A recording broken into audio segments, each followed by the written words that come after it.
Católico soy de sacramentos, de vela en mano y procesión. Católico soy del Evangelio, la iglesia viva y tradición.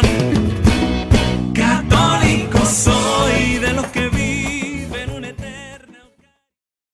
Bueno, hoy más que una predicación vamos a hacer una enseñanza sobre el Espíritu Santo. Por lo tanto, yo te invito a que busques un plumero, papelito.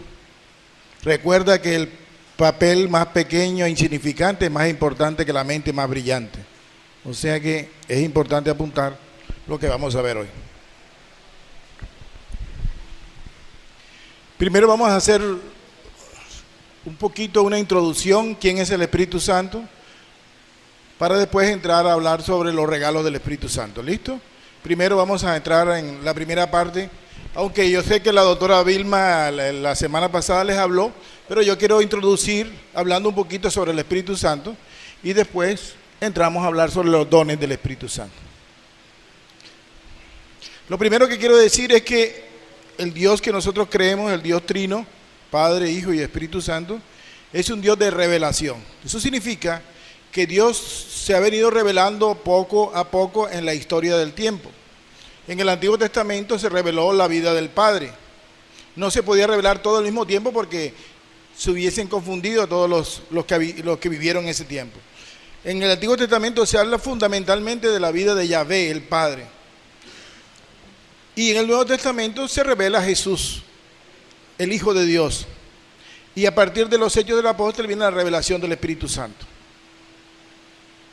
En el tiempo veterotestamentario, o sea, en el tiempo del Antiguo Testamento, el concepto del Espíritu Santo que existía era un concepto muy vago.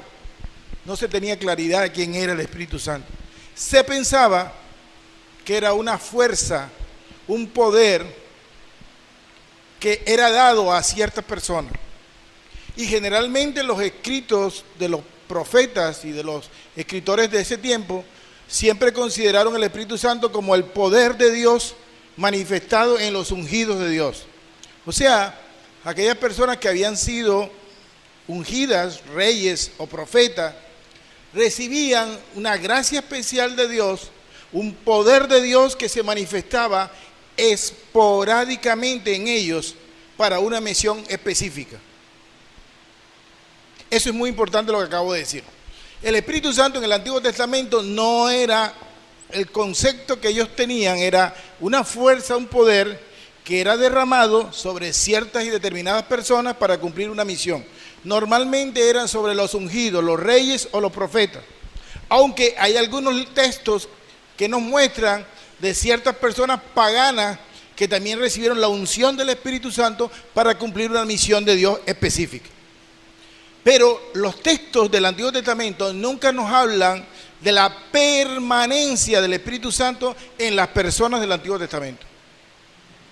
Los textos nos hablan de que eran ungidos, llegaban, recibían el poder de Dios, la fuerza del Espíritu Santo, actuaba en ellos y salía de ellos. Primera carta de Reyes, usted encuentra textos como el texto de Sansón, donde dice la palabra de Dios que el Espíritu tomó a Sansón y actuó con poder a través de Sansón. Pero fue un momento de intervención de Dios a través de esa persona. En la vida de David, muchas veces el Espíritu de Dios actuó en David, pero no era una morada permanente en él. Pero en ese tiempo el profeta que más habló que podría llegar un momento de que eso podía cambiar fue el profeta Joel. Capítulo 2, versículo 28, y capítulo 3, versículo 1 para otra Biblia, 2:28 para alguna Biblia y 3:1 para otra. El que empezó a decirnos que llegaría un momento que el Espíritu Santo estaría derramado para toda la humanidad y que los viejos tendrían sueños y los jóvenes tendrían visiones. Eso fue una profecía que fue dada por el profeta Joel hace muchísimo tiempo en el Antiguo Testamento y que vino a ser realidad el día de Pentecostés. Todavía en el Nuevo Testamento, algunos textos bíblicos nos siguen hablando de la promesa del Espíritu Santo, pero nos lo siguen hablando como algo que está encima. Si usted lee el Evangelio de San Lucas en el capítulo 4, dice la palabra de Dios, San Lucas pone palabras en Jesús que dice, y el Espíritu de Dios está sobre mí, me ha ungido. Todavía San Lucas sigue manejando el concepto del Espíritu sobre mí. O sea, algo que se posaba sobre la persona. Pero fue a partir del capítulo 14 y 16 de San Juan, donde ya empezamos San Juan empieza a hablar de que la promesa sería dada y empieza a hablar ya que de una persona. Quiero aclarar esto, en ningún libro de la Biblia dice que el Espíritu Santo sea una persona. En ningún libro dice eso. Pero mi mamá me enseñó y mi abuelita que blanco es, la gallina lo pone y frito se come. ¿Qué es? ¿Qué es? La Biblia no dice que sea el Espíritu Santo una persona, pero dice que habla, dice que se entristece, dice que se alegra, dice que manda, que tiene voluntad, que tiene entendimiento, que tiene pensamiento. Por lo tanto, nosotros y la iglesia ha considerado que todo eso son signos de que es una persona. Si usted lee el capítulo 14 del Evangelio de San Juan, en el versículo 17 en adelante, le habla de que el Espíritu Santo habla, de que el Espíritu Santo oye. Y Hechos del Apóstol dice que el Espíritu Santo apartó a Bernabé y a Pablo para una misión. Dice que el Espíritu Santo mandó, dice que el Espíritu Santo habló, que se entristeció, que se alegró. Todo eso son signos de que es una persona, porque persona es que tiene tres cosas internas, que son ¿cuáles? Pensamiento, voluntad y memoria. Si algo o alguien tiene pensamiento, voluntad y memoria, eso es una persona. Entonces, la iglesia consideró que el Espíritu Santo es una persona porque en los textos bíblicos de San Juan y San Lucas nos empieza a hablar de una persona, porque nos empieza a hablar de alguien que piensa, alguien que tiene voluntad, alguien que tiene memoria. Entonces, ¿cuándo sucede el verdadero cambio y cuándo sucede todo eso que el profeta Joel había pronosticado o había profetizado? El día de la fiesta de Pentecostés, que no es la fiesta del Espíritu Santo como alguien dice. La fiesta de Pentecostés no tiene nada que ver con el Espíritu Santo. La fiesta de Pentecostés es una coincidencia que Lucas quiso hacerla así para que tuviera algo que ver con el Antiguo Testamento. El pueblo de Israel salió de la esclavitud de Egipto y a los 50 días de haber salido de la esclavitud de Egipto, de la fiesta de la, ¿cuál se llama la fiesta de la, pasar de la esclavitud a la libertad? ¿Cómo? 50 días de la Pascua fue el día que Dios le entregó las tablas de la ley a Moisés. Desde ese día, ese pueblo, esas personas que habían salido por el desierto se convirtieron en un pueblo, porque uno se convierte en un pueblo cuando tiene ley, cuando hay ley que lo rige. A partir de ese día, del día 50, esa gente que salió de la esclavitud se convirtió en un pueblo. Entonces, esa fiesta, todo judío la recordaba todos los años. Los 50 días de haber salido de la esclavitud, de la Pascua a la libertad. Y el 50 días fue el día que Dios le entregó las tablas de la ley a Moisés. Entonces Lucas lo que hizo fue que cogió 50 días después de la Pascua de Jesús, vino y nos puso la fiesta en la fiesta de Pentecostés, que eran 50 días, vino y nos puso el día que vino el Espíritu Santo y entró sobre cada una de las personas que estaban reunidos ese día en el aposento alto. Para nosotros los católicos, y esto es muy importante, nunca es importante ni la fecha ni los hechos. Para un cristiano, un católico, no son importantes ni la fecha ni los hechos. Nosotros lo que estudiamos y nosotros lo que festejamos y nosotros lo que son los acontecimientos. ¿Listo? Ni la fecha ni los hechos, sino los acontecimientos. Que Jesús nació el 25 de diciembre, eso no es cierto. Eso es una fecha que acomodaron por X motivo. Pero para nosotros no son importantes ni la fecha ni los hechos, sino los acontecimientos. ¿Qué pasó el día de Pentecostés?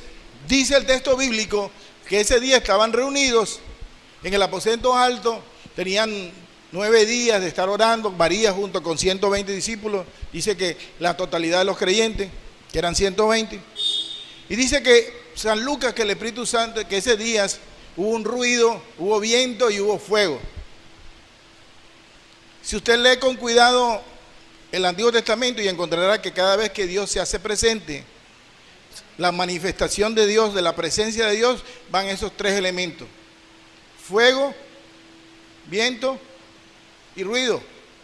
O sea, el fuego, el viento y el trueno. Siempre que Dios se hacía presente, el libro del Éxodo, siempre que Dios hizo presente hablar con Moisés, estaban esos 3 elementos. Entonces lo que hizo Lucas fue que, como ese día, en ese aposento alto, Dios hizo presente, Lucas puso esos 3 elementos. Es posible que el día de Pentecostés ni haya habido fuego, la lengua, ni haya habido viento, ni haya habido ruido. Pero eso no es lo importante, porque para nosotros no tienen que ver nada ni las fechas ni los hechos. Lo importante son los... ¿Y qué fue lo que pasó ese día?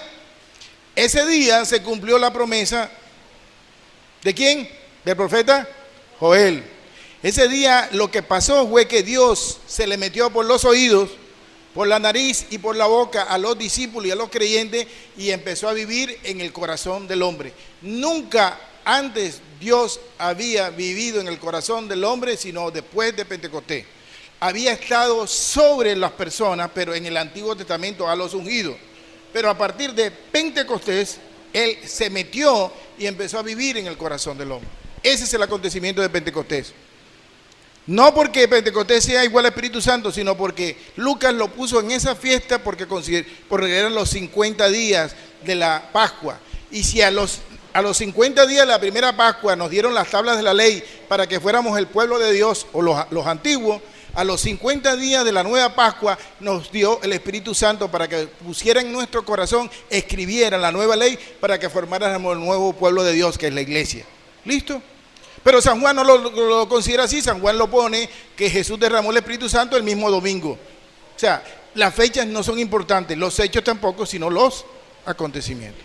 ¿Listo? Entonces, ese Espíritu Santo vino el día de Pentecostés y entró en las personas. ¿Y qué encontró en las personas que estaban ahí? ¿Qué es lo que tienen las personas? ¿Qué tenemos las personas nosotros aquí adentro? ¿Qué tenemos? Memoria, voluntad y entendimiento. Usted lo que tiene ahí adentro es una cámara fotográfica desde el primer instante de su concepción, una grabadora, ha grabado todos los instantes de su vida.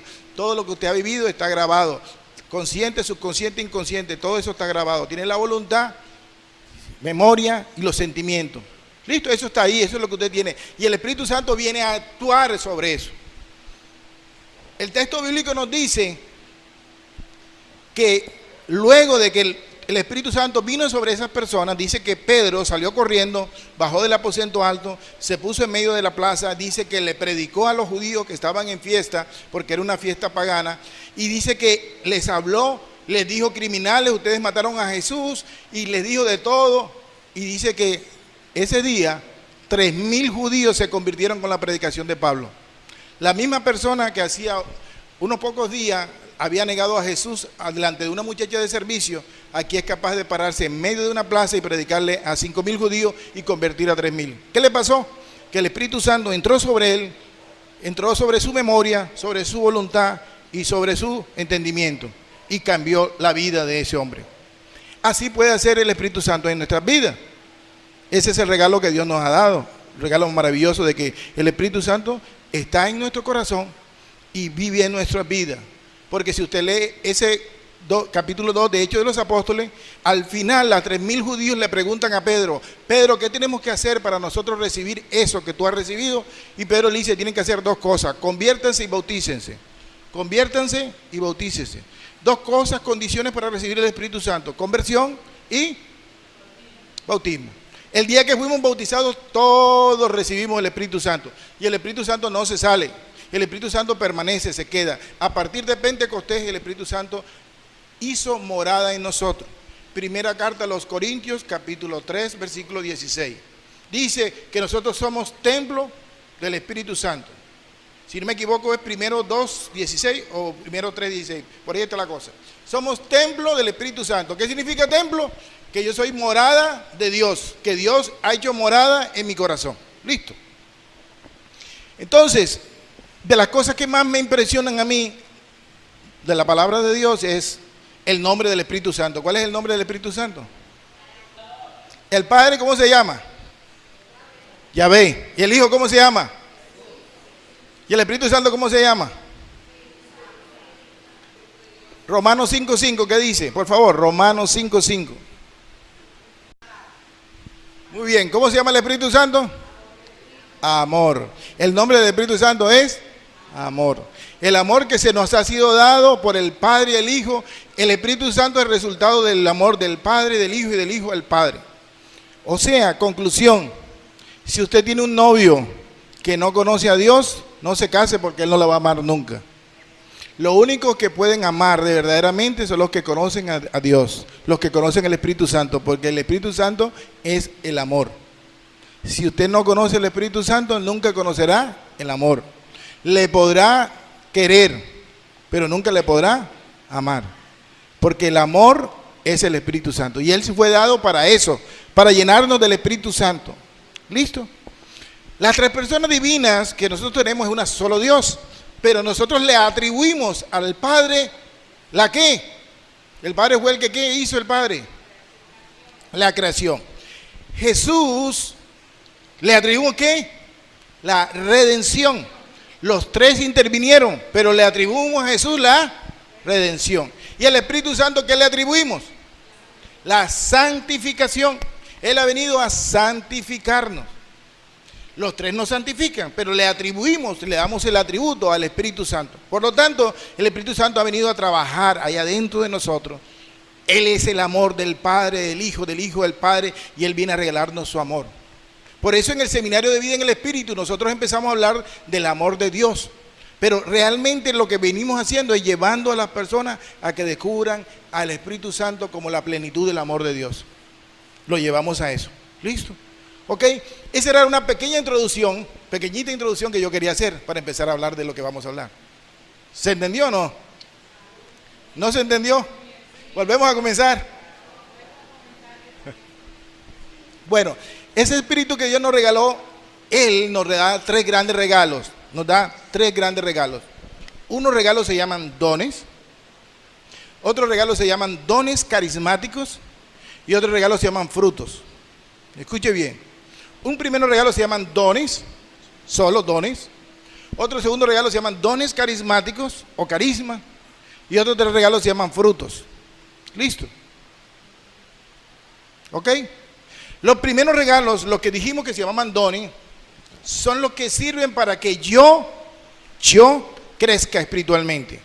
Son regalos que están ahí, que Dios me los da para que yo crezca espiritualmente. Los llamados dones carismáticos, el Espíritu Santo los da, los regala para que yo los ponga al servicio de los demás. Y los terceros regalos que he llamado fruto, es lo que el Espíritu Santo manifiesta en mí cuando ya yo llevo un caminar en Él. ¿Listo? Y estos últimos sí identifican el crecimiento espiritual de las personas. Los dos primeros no. Escuche bien esto. Dios me puede dar a mí el don de la sabiduría, de la inteligencia, y eso no significa que yo sea espiritual. Los dones no significa que yo sea espiritual, los dones son regalos. Significa que Dios los da porque le da la gana. Porque Él quiso, a mí me viene aquí predicando no porque yo sea más espiritual que ustedes, sino porque Dios le dio la gana que yo me viniera de Prado Mar, Puerto Colombia, venir todos aquí a venirle a hablarle a ustedes. Yo quisiera estar allá bañándome en el mar a esta hora, que sabroso. Pero Dios me puso a mí en esto, no porque sea más espiritual que ustedes, sino porque eso es un regalo de Dios, que se lo da a las personas. No porque uno sea bueno, sino porque Dios se lo da para que a través de ello uno llegue a ser bueno. ¿Listo? O sea, que si usted ve a una persona predicando bonito, si ve a un ministerio de música como el que estaba ahora, cantando bonito, no crea que el tipo es espiritual. Eso no tiene nada que ver. Él hace eso porque Dios se lo regaló. Y le tocó, porque si no lo hace, él verá lo que va a hacer. Ahora, eso le puede servir a él para que él llegue a ser bueno. Porque si él revisa y se da cuenta que es un regalo de Dios y él medita sobre eso, eso lo puede llevar a él a ser un santo. Pero no se lo dio porque fuera santo. Si usted me ve predicando a mí aquí, no, yo no estoy predicando porque yo sea santo. Dios me dio esto para que yo llegue a ser santo, pero me falta. ¿Me entendió? Listo. Entonces, los primeros, los dones han dado para que yo crezca espiritualmente. Lo segundo, para que yo se lo dé a los demás. Se llama dones carismáticos. Y lo tercero es en el cual Dios manifiesta su gracia y sí tiene que ver con mi crecimiento espiritual. Lo vamos a ver ahora. ¿Los dones cuántos son? Isaías 11, 1, 2. Son 7. Dice que el retoño que iba a ser Jesús, es una profecía, va a tener unas cualidades especiales. ¿Y quién es el que da las cualidades para llegar a ser santo uno? El Espíritu Santo. Entonces la iglesia considera que esas 7 cualidades que habla Isaías en el capítulo 11, versículos 1 y 2, son las cualidades que el Espíritu Santo da a las personas para santificarlo. ¿Listo? Son las 7 cualidades que el Espíritu Santo da a las personas para santificarlo. Escuche. ¿Cuáles son? Vamos a ver ahora las 7, que ya ustedes se las saben. Vamos a ver cada uno de ellos y vamos a ver los 2 significados. El significado que dice el diccionario y el significado espiritual. Porque cuando el diccionario le da un significado a la palabra sabiduría, no es el mismo don de sabiduría. Cuando el diccionario le da un significado a la palabra inteligencia, no es lo mismo que el don de inteligencia. Cuando le da un significado al temor de Dios, no es lo mismo al don del temor de Dios. Entonces vamos a ver los 2 significados, el del diccionario y el del don. Pero antes de eso, es un regalo, pero el regalo necesita que nosotros hagamos algo. O sea, el regalo se da, pero usted tiene que hacer algo. ¿Qué tiene que hacer usted para que Dios le dé el regalo que usted quiere que le dé de estos dones? Usted tiene que empezar a trabajar en algo propio de usted. ¿Cómo se llaman la fe, la esperanza y la caridad que son? ¿Ah? Virtudes. Hay virtudes teologales y virtudes humanas, ¿verdad que sí? Usted tiene que empezar a trabajar en sus virtudes humanas para que los regalos de los dones sean llegados a usted. Voy a ponerle el ejemplo. Usted va a atravesar un lago, usted coge un bote, el bote tiene un par de remos. Usted tiene que empezar a remar, poner el esfuerzo suyo para que el Espíritu Santo le sople y lo haga llegar al otro extremo. Pero si usted no pone el bote en el agua y no mueve el remo, el Espíritu Santo no le va a dar los dones que usted necesita para llegar al otro extremo. El don de sabiduría no significa de que Dios va a venir hacia una efusión de allá arriba y nosotros de un día para otro nos vamos a volver sabios. No. El don del Espíritu, del don de sabiduría significa de que si usted pone en práctica algunas de las virtudes, como la perseverancia, todas las mañanas se levanta a leer la palabra, porque el Salmo 119, versículo 19, dice que la palabra de Dios es lámpara para mi pies, luz para mi camino. Si usted lee todos los días media hora la palabra de Dios, Dios le va a regalar el soplo de la sabiduría de Él para que le dé el don a usted. Y usted va a poder llegar a la otra orilla. Pero usted leyendo Corín Tellado y leyendo Bea no va a llegar al don de sabiduría. ¿Me hago entender? Listo.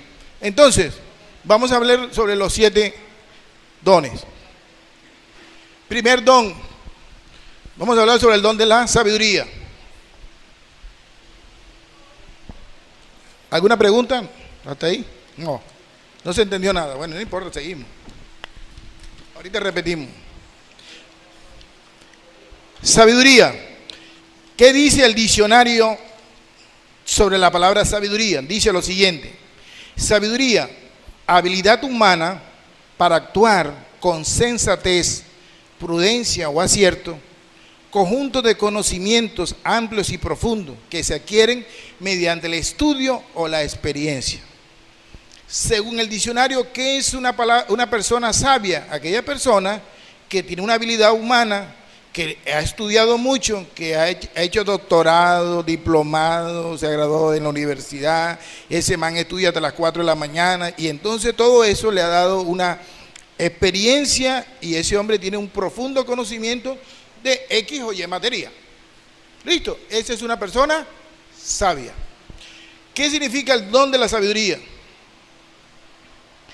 Revelación sobrenatural de Dios a una persona, fragmento del conocimiento de Dios dado por el Espíritu Santo a una persona.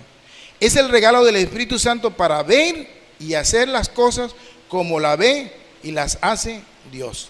Es un regalo del Espíritu Santo para ver y hacer las cosas como la ve y las hace Dios. No tiene nada que ver con lo que nos está diciendo el diccionario. Usted puede ser una persona sencilla, que no haya estudiado mucho, que sea simplemente un bachiller, pero si usted recibe el regalo del don de la sabiduría, usted va a tener la capacidad de ver las cosas como las ve Dios y no como las vemos los humanos.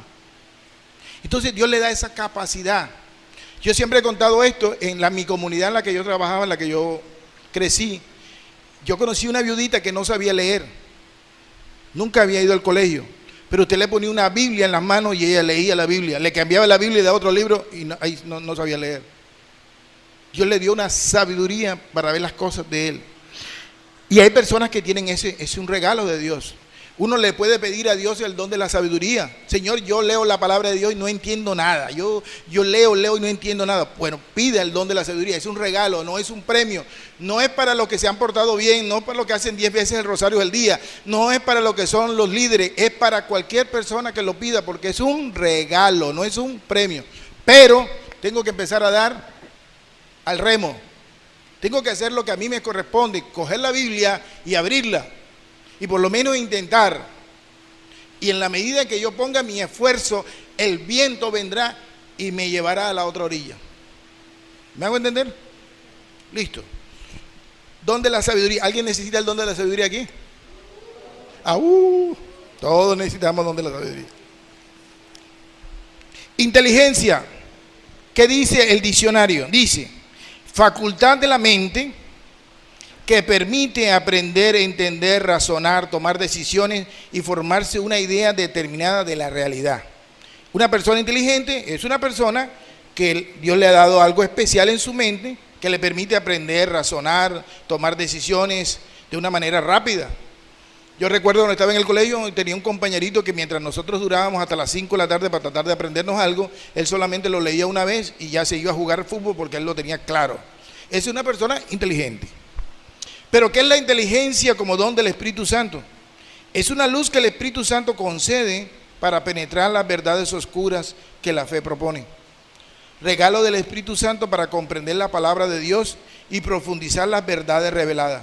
Son personas que leen la palabra de Dios y aunque son medio ignorantes porque no han ido a un colegio o una universidad, usted los pone a que le expliquen la palabra de Dios y usted encuentra que cosas que usted necesitó muchos años estudiar teología 1, teología 2 y teología 3, esas personas que apenas medio están comenzando son capaces de discernir y dar una explicación teológica al texto y usted queda, ¿y cómo lo hizo? Es un don del Espíritu Santo.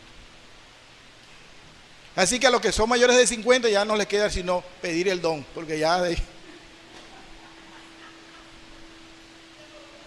no nos queda sino pedir el don, porque ya a estas horas de la vida ya no podemos estudiar más, ¿verdad que sí? Bueno, ¿listo? ¿Pregunta? A mí me preocupa cuando no preguntan, porque o no entendieron nada o yo estoy hablando muy bien, lo cual creo que es lo primero. ¿No hay nada que preguntar? Don de la piedad. ¿Qué es piedad? Sentimiento de compasión o misericordia que produce a alguien que sufre o padece. Eso significa piedad según el diccionario. Sentimiento de compasión o misericordia que produce a alguien que sufre o padece. ¿Qué significa el don de la piedad? Es la disposición habitual que el Espíritu Santo pone en el alma para excitarla a un amor filial hacia Dios.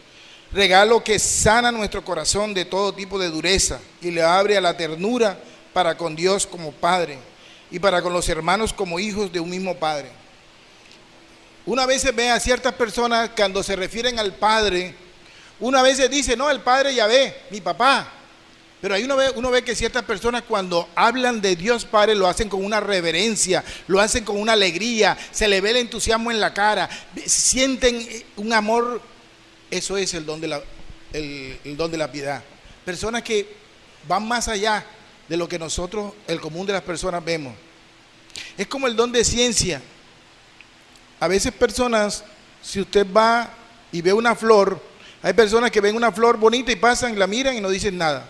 Otras personas ven una flor, se paran, la huelen, expresan qué cosa tan hermosa, qué cosa tan bella, se la llevan a la nariz, sienten satisfecha. Pero hay otras personas que cuando ven una flor, lo traslada al Creador. Dicen, solo esto lo pudo crear Dios.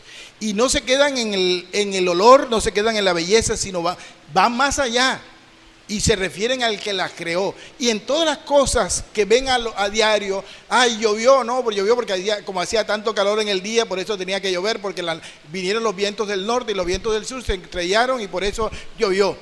Pero la gente nada más se queda en eso.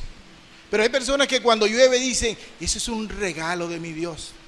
Teníamos calor y Dios en su ternura nos regaló la lluvia para refrescarnos. Son capaces de ver en los acontecimientos normales, diarios de cada vivir, la magnitud del amor de Dios. Eso es un regalo. Esos son los dones. Pero a nosotros no nos gusta pedir dones, a nosotros nos gustan los carismas, porque a nosotros nos encantan eso, los de aquel lado. Nos encantan la profecía, el saber qué fue lo que hizo el vecino, si tiene una mujer o tiene dos, el don de la palabra de conocimiento, nos gusta el de la fe, el sanar a los enfermos, para que nos pongan en un pedestal y nos tengan ahí arriba. Domingo de milagros, eso sí nos gusta a nosotros. Pero en cambio estos son los que nos santifican, estos de acá. Aquellos no. Aquellos no sirven nada más para hacer ruido. Pero estos son los que han hecho los santos. Los dones de Isaías en el 1:2. ¿Cuál sigue?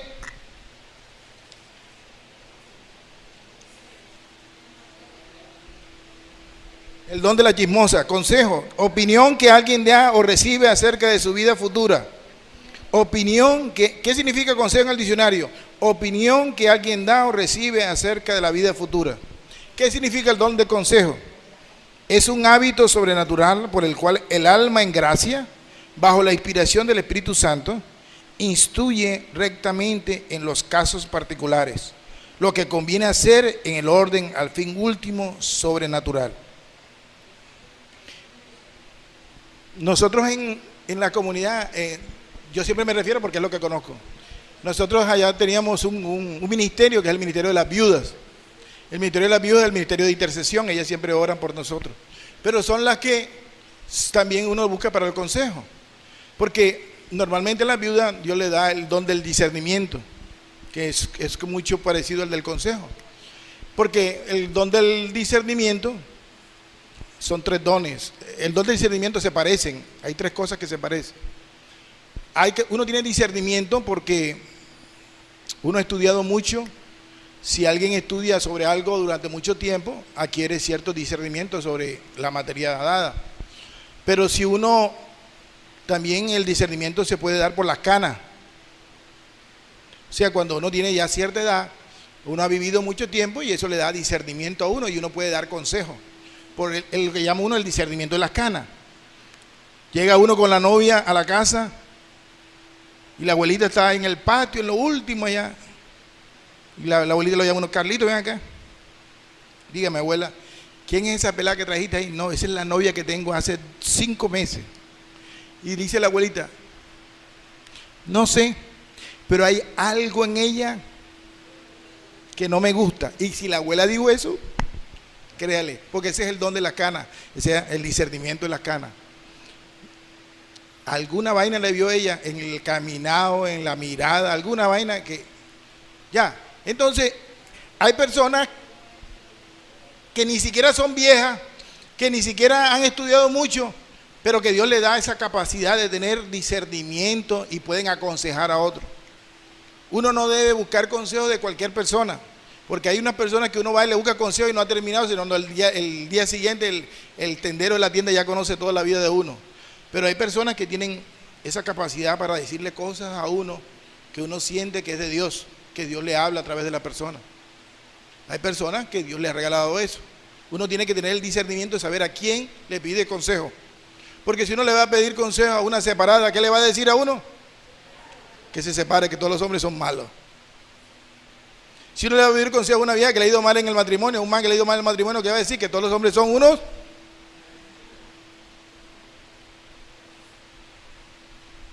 Uno tiene que tener bien a quién le pide consejo.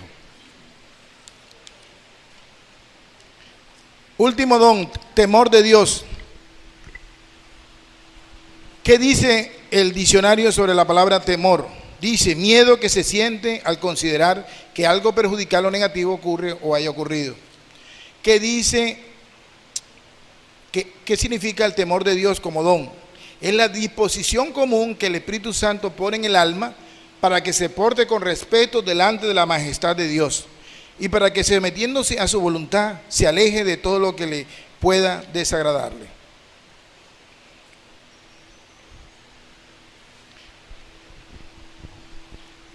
Yo no sé si ustedes se han dado cuenta, pero a mí, yo lo veo cada ratico.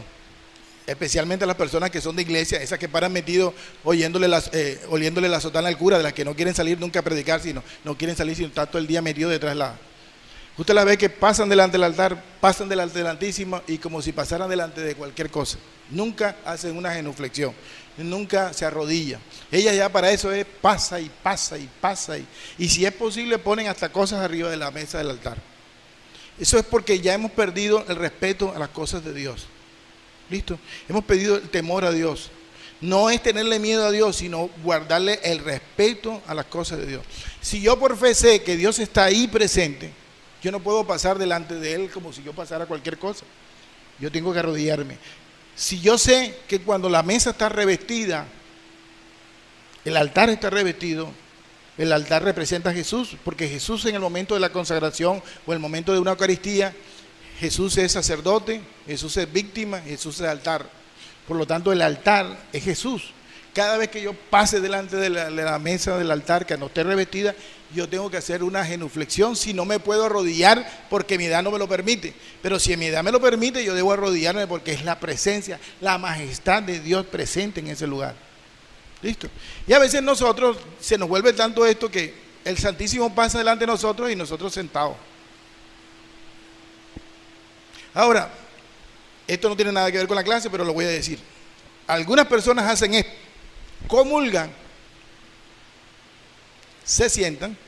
Yo soy de los que se sientan, uno se debe sentar cuando comulga, porque uno no se debe arrodillar cuando comulga, porque el más cercano lo tengo dentro de mí. ¿Para qué me voy a arrodillar del que está afuera si yo lo tengo dentro de mí? No tengo por qué arrodillarme. ¿Cómo me hago para arrodillarme? Adentro no puedo. Entonces me siento. ¿Listo? Entonces después viene una señora y pasa con el cáliz en la reserva y se van y se ponen de pie por reverencia a él. Pero si tú lo tienes dentro de ti, más cercano todavía. Si no has comulgado, cuando pasa el cáliz, hazle la reverencia. Pero si comulgaste, lo tienes dentro de ti. No tienes por qué ni pararte ni arrodillarte porque está dentro de ti. ¿Me hago entender? Si lo tienes dentro de ti.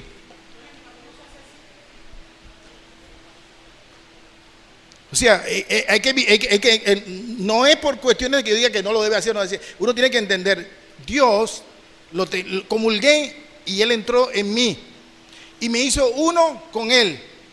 Nunca lo puedo tener más cerca, sino el momento de la comunión. Yo soy el pan vivo bajado del cielo. El que come de mi carne y bebe mi sangre, que no come mi carne ni bebe mi sangre, no podrá tener vida eterna. Capítulo 6 del Evangelio de San Juan.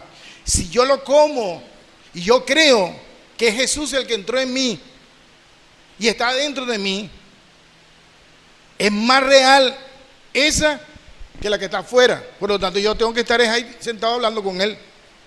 ¿O no? Listo. No significa que esté malo el que usted se ponga de pie o se arrodilla. Le digo que no es necesario.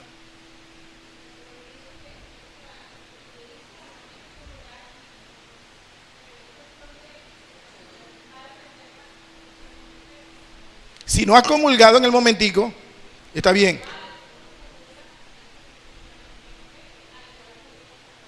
Por eso, pero si lo tienes dentro de ti, no más respeto que el que tienes dentro de ti. Debes arrodillarte para adentro, ¿no?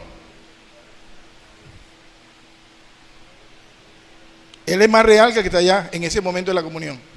¿Listo? Ok, entonces dijimos que eran ¿cuántos? Dígame. tú te puedes arrodillar, pero quiero que seas consciente, no quiero que me digas que yo te estoy diciendo que no lo debes hacer. Quiero que seas consciente, si te comulga, Él entró dentro de ti, lo tienes dentro de ti, ¿para qué te vas a arrodillar para afuera si lo tienes aquí adentro? Debes simplemente introducirte tú, hacer silencio y hablar con el que tienes dentro de ti. ¿Me hago entender? Listo. Bueno, ¿cuántos eran los dones? ¿Cuántos hemos hablado?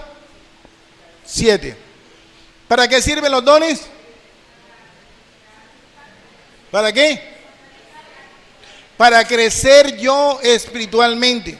Los dones no sirven para que yo se lo pida para otros. Los dones no sirven para que yo quiero, ay Señor, dale sabiduría a mi hijo. Ay Señor, dale inteligencia a mi hijo. Esa es una oración de intercesión que nosotros como padres la hacemos. Pero los dones se piden para el crecimiento de uno. Uno lo que tiene que decir es, Señor, dale discernimiento a mi hijo para que se pueda convertir, para que pueda creer en ti, para que tenga fe en ti. Y él, pidiendo el don del discernimiento y sabiduría, Dios le va a dar ese don para que él crezca espiritualmente. Pero los dones los pedimos ¿para qué? Para nosotros, para crecer nosotros. Ahí en los dones hay que ser un poco egoísta. Nosotros los pedimos para nosotros, para crecer nosotros, para engordar nosotros, para espiritualmente. Y después que nosotros hemos crecido espiritualmente, entonces nosotros pedimos los carismas que se nos dan para el servicio de los demás. ¿Cuáles son los carismas? ¿Cuántos son? Son 50. No el número 50, sino que no se pueden contar. O sea, ¿cuántos son? Canto, predicación, enseñanza, estado de vida, palabra de conocimiento, hablar en lengua, cantar en lengua, predicar en lengua, lengua. A la gente le gusta esa la lengua. 50, no se pueden contar, son muchos. Si usted es soltera, tiene 24 años y no se ha casado, usted puede decir, yo voy a dedicar mi vida al Señor, y eso es un carisma, porque usted con 24 años, con 19, con 20, usted puede decir, yo le voy a dedicar mi juventud y mi vida al Señor. Ese es un carisma. Pero si usted tiene 65 años y no se ha casado, eso ya no es carisma, ya eso se quedó.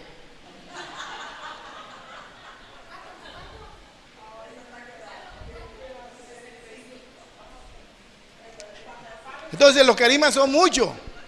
Los carismas, usted quiere, eso es lo que vamos a ver en la próxima clase. Yo no voy a hablar hoy de los carismas. Eso lo vamos a ver en la próxima clase. Hoy voy a hablar nada más de los dones. ¿Listo? ¿Alguna pregunta sobre los dones?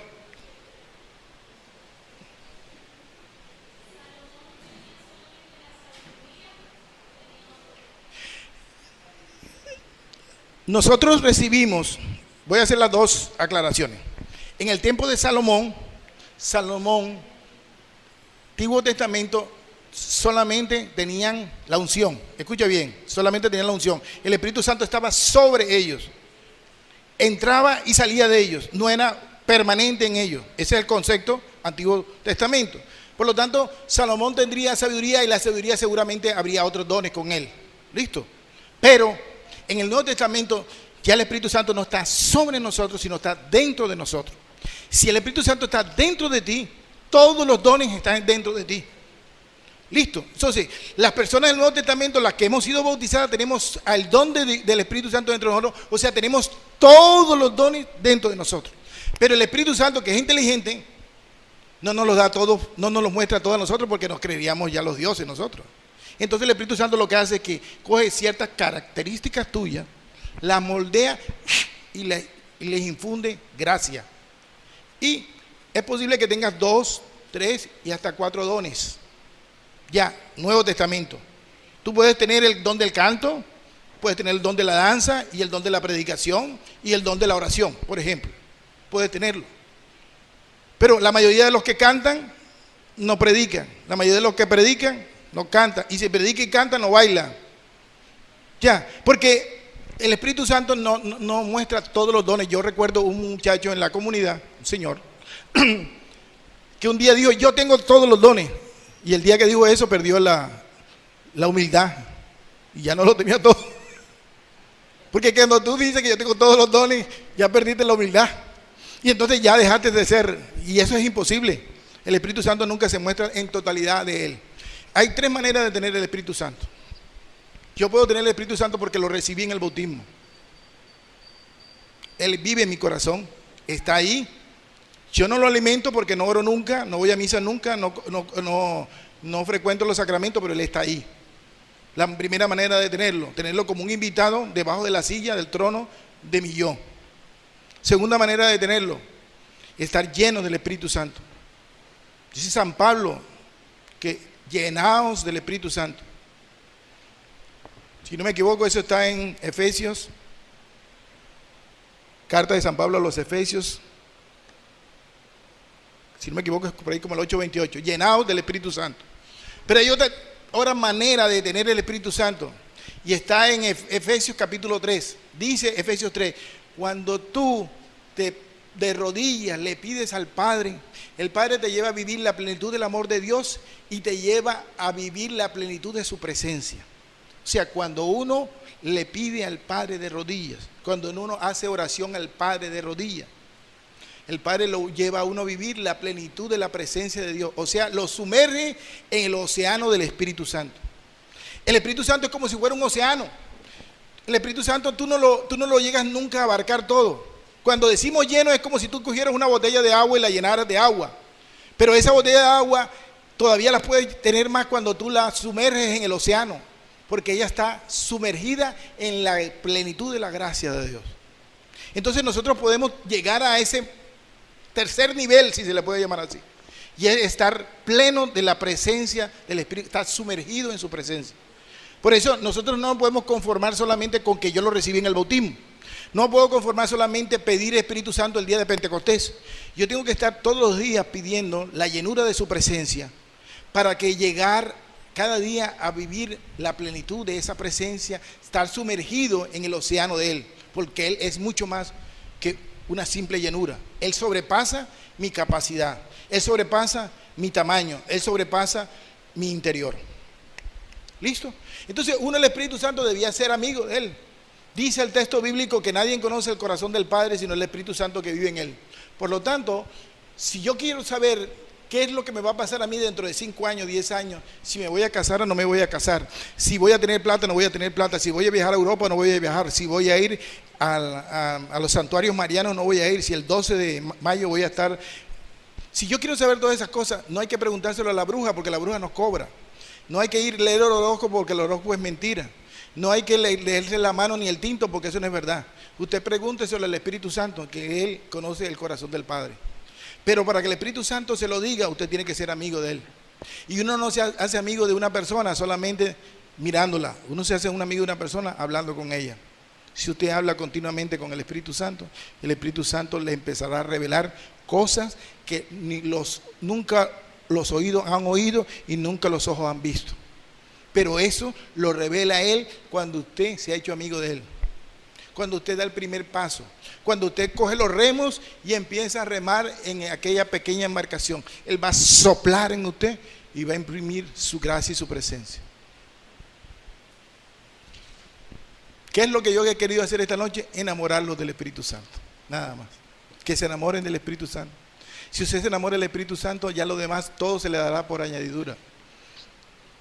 ¿Por qué no hay muchas personas convertidas? Porque no han descubierto el Espíritu Santo. ¿Por qué hay mucha falencia y mucho infantilismo en el crecimiento espiritual de las personas? Porque no han conocido el Espíritu Santo. ¿Por qué las personas se van de las comunidades y por qué si caen 3 goticas de agua ya no vienen a la enseñanza? ¿Por qué? Porque no han conocido el Espíritu Santo. Cuando conocen el Espíritu Santo nos hace atravesar cualquier cosa. No hay nada que nos pueda detener, porque Él lo suple todo, porque Él lo es todo para nosotros, porque Él nos llena todo. Porque Él vino a recordarnos todo lo que Jesús ya nos había enseñado. Porque Él es el Paráclito. La palabra Paráclito significa abogado, defensor, ayudador, colaborador. Él es el guía, Él es la llave, Él es el todo. ¿Listo? Entonces es cada día enamorarnos más del Espíritu Santo para poder recibir sus dones y sus carismas y los frutos del Espíritu Santo. Eso lo veremos en la próxima clase. El próximo, bueno, listo. Ya me embarcaron aquí el próximo. ¿Listo? ¿Alguna pregunta? Ese don todavía no lo conozco, es el del silencio, ese sí, completo, así no. Eso, ya le.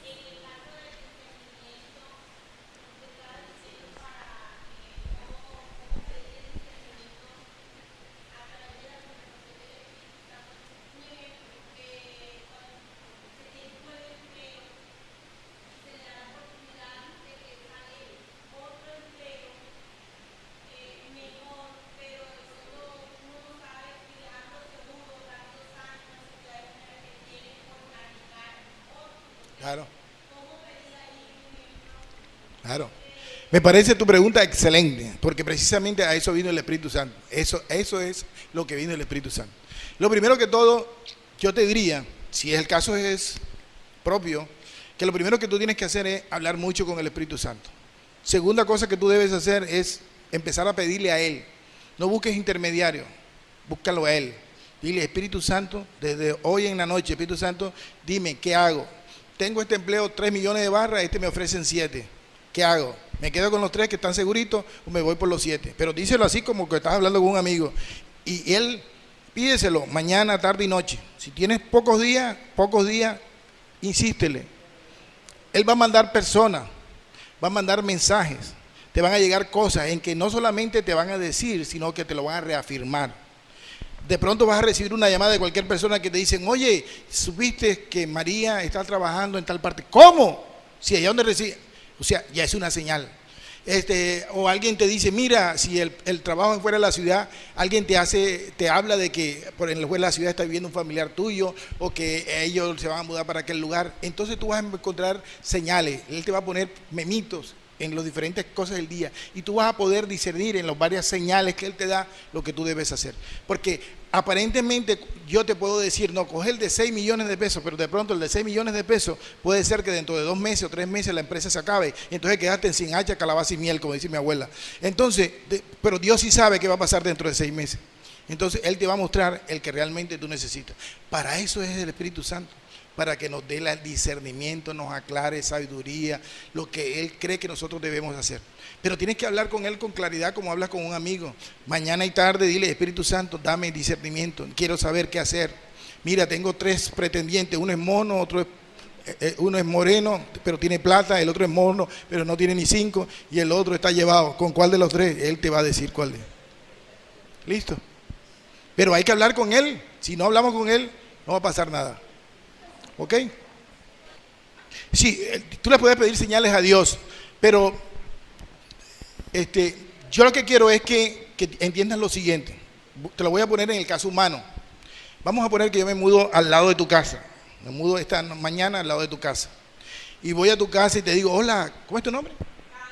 Hola, Carmen. Mira, yo soy Carlos, el que estuve predicando allá con Vilma. ¿Cómo estás? Mira, me mudé de rapidez y no tengo para la comida. ¿Será que me puedes dar ahí 2 platanitos, 2 libras de carne? Dame ahí 1 libra de arroz y dame unos tomaticos y cebolla para hacer la comidita. Y seguramente que tú, no te conozco, pero seguramente que si estás aquí en el Jordán eres una persona de un corazón bueno. No solamente me vas a dar eso, sino que me lo vas a dar ya hecho. Me dices, no se preocupe, mi plato y todo. Y me vas a dar postre y jugo. Pero suponte que al día siguiente vengo yo y me levanto y voy a tu casa otra vez y te digo, ¿sabes qué? No he tenido tiempo de empacar, ahora vengo para que me dejes el desayuno.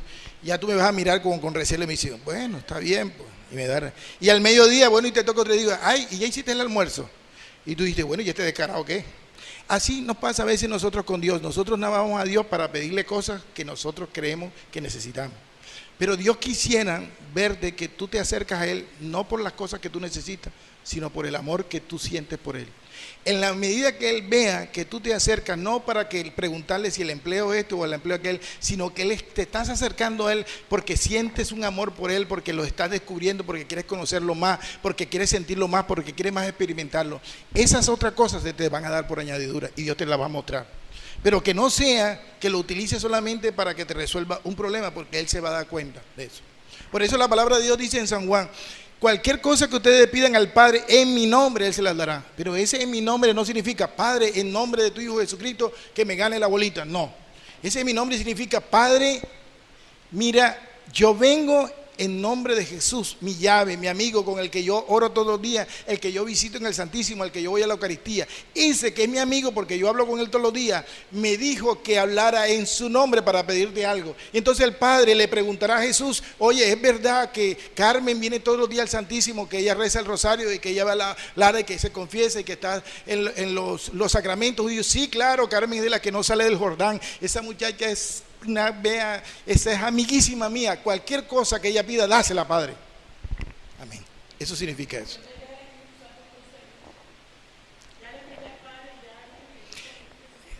3 personas distintas y un solo Dios verdadero.